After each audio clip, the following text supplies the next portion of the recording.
Hello friends, இன்னைக்கு குவைத்ல இருந்து மிக முக்கியமான 3 அப்டேட்டுகள் உங்க கூட நான் ஷேர் பண்ண போறேன். ஃபர்ஸ்ட் ஒன் என்னன்னா, 9200 வெளிநாட்டு தொழிலாளர்களுக்கு இனி இகாமா ரெனியூவல் இல்லைன்னு அரசு நோட்டீஸ் கொடுத்திருக்காங்க. அதை பத்தி நம்ம வீடியோல பார்க்கலாம். செகண்ட் அப்டேட் என்னன்னா, 18 நம்பர் விசால புதிய மாற்றம் கொண்டு வந்திருக்காங்க. 3 வருடம் இல்ல, 1 வருடத்திலேயே டிரான்ஸ்பர். அதை பத்தி நம்ம பார்க்கலாம். தேர்ட் அப்டேட் என்னன்னா, குவைத்ல தொடர்ந்து நடக்கிற ரெய்டுகள், தீ விபத்துகள், கைது நடவடிக்கைகள், இது ஃபுல்லாவே டீடைலா பார்க்கலாம். நீங்க குவைத்ல 18 நம்பர் விசால இருந்தா இந்த வீடியோவை ஃபுல்லா பாருங்க. ஃபர்ஸ்ட் குவைத்ல சமீபத்திய ரெய்டுகள் மற்றும் தீ விபத்துகள் பத்தி பார்க்கலாம். EPA ரெய்ட் வஃப்ரா மற்றும் அரிப்ஜான் பாலைவனம் இந்த பகுதிகளில் 7 விதிமீறல்கள் கண்டுபிடிக்கப்பட்டிருக்காங்க. சட்டவிரோதமாக வேலை செய்த 7 பேரை போலீஸ் கைது பண்ணிருக்காங்க. இது சாதாரண ரெய்டு கிடையாது, அரசோட திட்டமிட்ட நடவடிக்கை தான். நெக்ஸ்ட், ஃபர்வானியால அடுக்குமாடி குடியிருப்புல தீ விபத்து ஏற்பட்டிருக்கு. தீயணைப்பு துறை விரைந்து வந்து கட்டுப்படுத்தியிருக்காங்க. அந்த தீ விபத்துல ஒருவர் காயமடைஞ்சிருக்காங்க. நெக்ஸ்ட் அம்ஹாரா தொழிற்சாலை தீ விபத்து பத்தி பார்க்கலாம். ஒரு பெரிய தொழிற்சாலையில தீ விபத்து நடந்திருக்கு. தீயணைப்பு துறை முழுமையாக கட்டுப்படுத்தியிருக்காங்க. ஏன் இவ்வளவு தீ விபத்துகள் ஏற்படுதுன்னா, பாதுகாப்பு விதிகள் பின்பற்றாதனாலையும், சட்டவிரோத குடியிருப்புகள் மற்றும் அதிக மின்சார சுமை, பழைய வயரிங், இது எல்லாம் தான் முக்கியமான காரணம்னு சொல்றாங்க.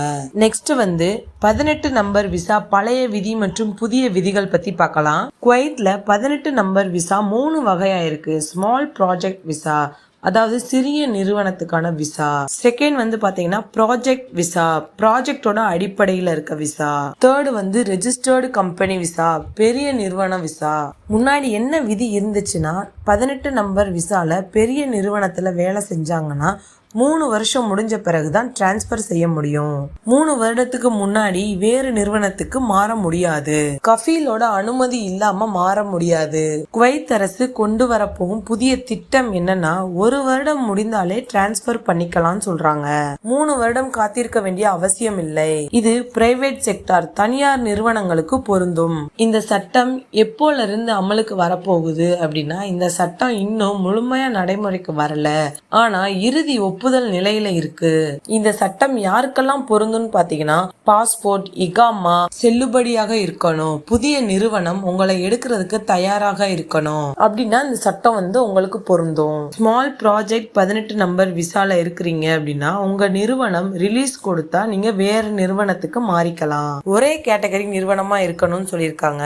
ஒருவேளை உங்க ப்ராஜெக்ட் மூடப்பட்டா இந்திய தூதரகத்தை தொடர்பு கொண்டு நீங்க நாடு திரும்பலாம். நெக்ஸ்ட் 9200 பேருக்கு இனி இகாமா இல்லைன்னு சொல்லியிருக்காங்க. அதை பத்தி பார்க்கலாம். குவைத்ல மனநல மருத்துவமனையில சிகிச்சை பெறும் 9200 வெளிநாட்டினர் இருக்காங்கன்னு சொல்லியிருக்காங்க.